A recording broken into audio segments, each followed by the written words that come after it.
For $79, you get all this. That costs over $400 at Lens Crafters, over $200 at Walmart, and over $150 at America's Best. When it comes to value, Stanton Optical is the top bird. News 12, voted best weather coverage by the Georgia Association of Broadcasters. From the station that's on your side, this is News 12 at 6 o'clock. For days, we have pushed for answers in two separate death investigations involving young teens in our community. Tonight, the Richmond County Sheriff is speaking up. Last night, we told you about rising rates of deadly crimes impacting our youth. The numbers continue to grow, and the community is turning to Sheriff Roundtree for answers and solutions. Will Rio sat down with him today to ask about those efforts to prevent these crimes and where those cases involving murdered teens Buddy Brown and Zaire Person stand. Yeah, right now the sheriff tells me that they're still working on both of those cases, but it's leaving the community with so many questions. Where do we go from here? How do we solve this problem? This is what the sheriff had to say about the current state of gun violence in Augusta. For the last 10 years, Sheriff Roundtree says shootings and homicides have consistently made the headlines, including last year when we saw one of the highest number of homicides and shootings in the last 8 years. Gun violence has been our albatross here in Richmond County. We try to throw every resource we can at it. Unfortunately, as the time has progressed, the victims and the perpetrators are becoming younger and younger. That's what's disheartening. It's a problem the sheriff says is happening all too often, including almost weekly in Augusta. We are losing these lives and losing these generations right here in Augusta, and I don't think people see that picture. We see it in law enforcement, but people see it as a headline, and then they move on. I don't think they're taking it serious enough that this is a community problem. Sheriff Roundtree says there are 3 parts that need to go towards solving this issue. Responsible gun ownership and gun safety, so those guns aren't stolen.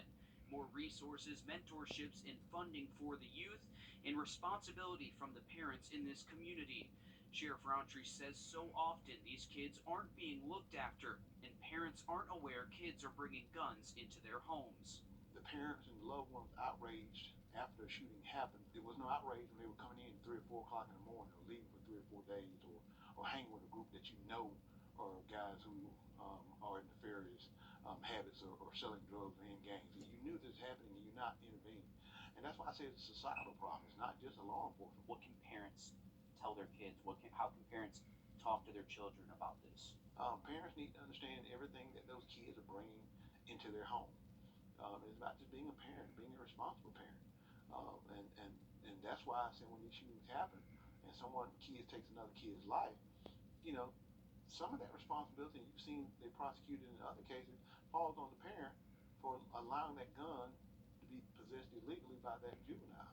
And I don't think we put enough emphasis on that. We don't put enough light on that. Again, we get outraged too much at the wrong things. Sheriff Roundtree tells me his community policing efforts have been working and still are. He says violent crimes are down in Richmond County, which according to data we have, they are, except for homicides and shootings. And we're losing a generation of young people. And I don't think we as society, especially in Richmond County, are looking at it that way. Sheriff Roundtree says moving forward, a big part of crime reduction is going to be technology. He says they're working on their downtown camera project, and they hope to expand that throughout the entire community moving forward. Certainly a layered issue that really takes the entire community to tackle. Yeah, he wants the parents to step up and really have some outrage before the fact. Yeah, just heartbreaking. Well, thanks for that. To weather now as we check in with further minutes. Riley, thanks. This is a familiar sight to anyone who lives in this area, and it's been tied up in the courts for years. The Savannah River Lunken Dam may be coming down. Today, the U.S. District Court struck down the ruling that paused its demolition. And all of this stems from a 2019 lawsuit focusing on the needs of the people and the river levels versus the fish and creatures that live in the river.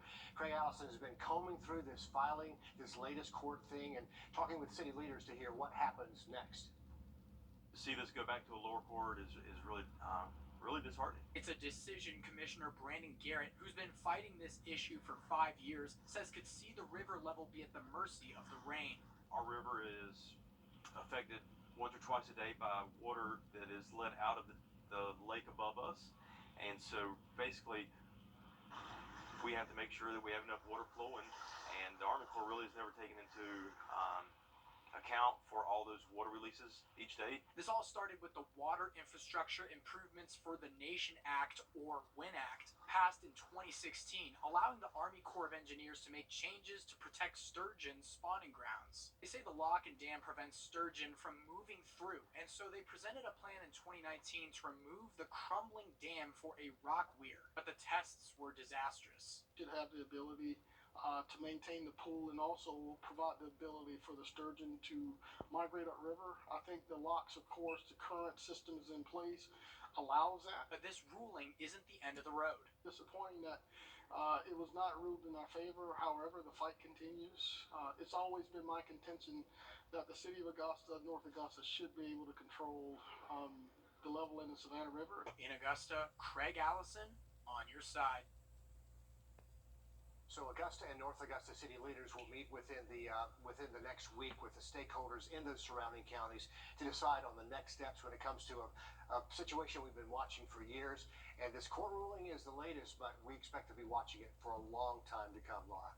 Sandra Dales is on trial accused of killing her husband, Eddie Cruey, and burying his body. Today, the state began to lay out their case. Our Hallie Turner joins us live from the Augusta Judicial Center. So, Hallie, break down what happened in court today. Well, Laura, the state's efforts are to show Sandra and Eddie were married just like any other couple, but they had their share of disagreements. Eddie stayed in contact with his family even though they do live in Virginia, and they talked 3 to 5 times a week and expected to hear from him during the holidays. But when they didn't hear from him for Thanksgiving in 2019 and into the weeks after, the state says they got worried and came down here to Augusta in December, only to hear that Sandra didn't know where Eddie was and that he left with money, clothes, a sleeping bag, and didn't come back.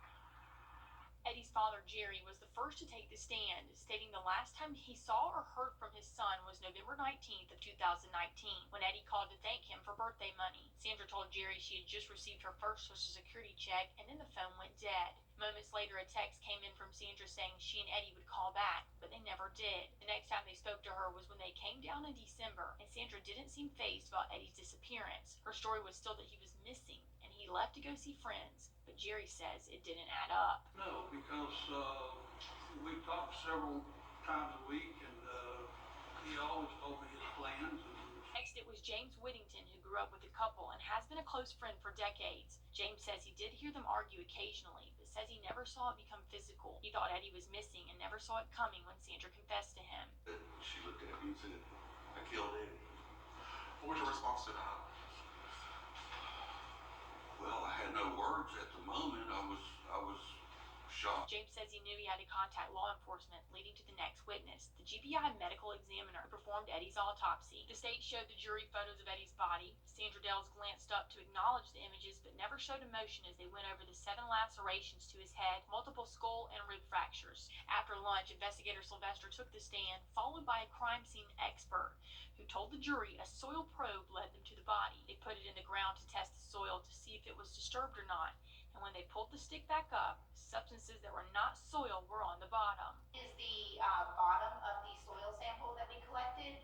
It actually has some unknown white creamy substance and some hair attached to it. That's when they found Eddie Cruey buried in a 3-foot, 9-inch deep hole in his own yard.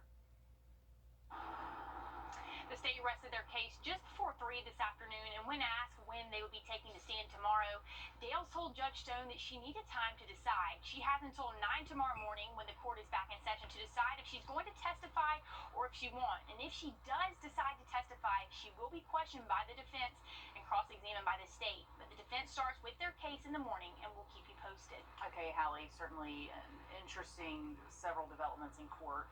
Thanks for bringing us up to speed. Coming up, the future looking bright for the Boys and Girls Club. Here's a live look over the Augusta Convention Center where Tim Tebow will be inspiring the next generation. We're going to head there after the break. And the weather looks great over the next couple of days, but we are keeping an eye on our next front, bringing us a chance for storms this weekend. We'll have that full forecast just after the break. Saturday, back to sunshine Sunday, a little bit cooler. Heading into early next week, those highs will be in the 70s and low temps back down to the 40s. The Boys and Girls Club of Augusta is all about preparing kids for their future, and tonight they're hosting their Great Futures event. A night to make a giant leap toward their $5 million goal. Alyssa Lyons over there for us right now. And Alyssa, you got some big names in the room there tonight. Yeah, well, Tim Tebow will be speaking later on this evening, but until then, I'm joined with Kim Evans, the CEO of the club, and you guys put on so many great events throughout the year, even for kids, you know, just the summer programs, after-school programs. Tell me a little bit about those. Some of the programs that we offer are so awesome. We have a lot of our teenagers here tonight who's here, going to spend some time with Tim Tebow and just talk about why Boys and Girls Clubs is very important to them. I mean, we focus on academic success and character and leadership programs, and our kids are just super excited about a lot of the opportunities that they get to experience, like tonight. Tim Tebow obviously leading his team and, you know, throughout the years, and, you know, now being a broadcaster himself, he's here tonight. What is he going to be telling us? He's going to just talk to the kids about just about all the issues that are impacting them today. I mean, they're going to ask him questions. It'll be a moderated conversation with Tim and our board president, TJ, and it'll be fun for them. You know, what are some of those reasons that, you know, you're bringing them here? They're going to be talking about a bunch of different things. You know, this is the 8th year that you're doing this. You know, what does it mean to you to bring in these high-profile candidates to come in here and just really talk to your community?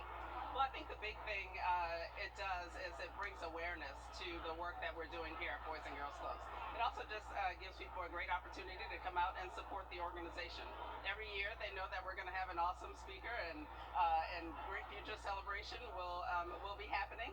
Next year we've got some exciting things changing about Great Future Celebration, so it's going to be fun to see what happens in 2024.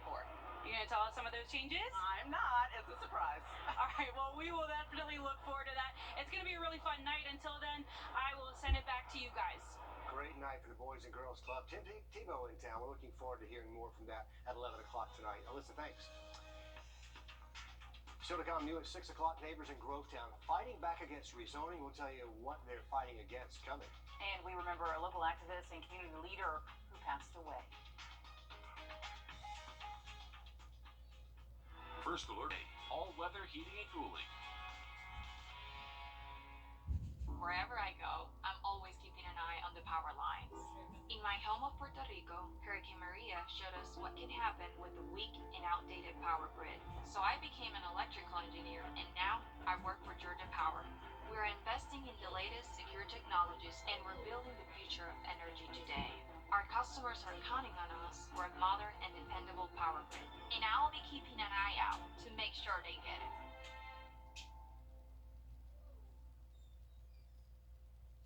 A longtime advocate for the homeless here in Augusta has died. Linda Bars has been helping the CSRA Economic Opportunity Authority for decades, acquiring millions of dollars with her grant writing and assisting thousands with homelessness, care, and more. She also helped open the doors of the Homeless Resource Center back in 2017. It's going to be difficult without her here, but we want to make sure that we pick up where she left off. The work that she's done and the legacy that she's leaving, I think it's going to speak for itself. And I miss her already. That was an amazing human being that we'll never be able to replicate. The family's holding an open celebration at Warren Baptist Church on May 13th. Grovetown is growing, some say maybe too fast. Neighbors who live in Grauman Place off Columbia Road near Appling Harlem Highway are speaking out about a plan to rezone that area. Nick Veland spoke with some homeowners over there who don't want to deal with the traffic and construction. Neighbors in this rural Grovetown community are afraid of a potential rezoning request for a business to grow within this neighborhood and add employees. Taking a quiet rural neighborhood that's been that way for a while and seeing it become ruined with noise and traffic.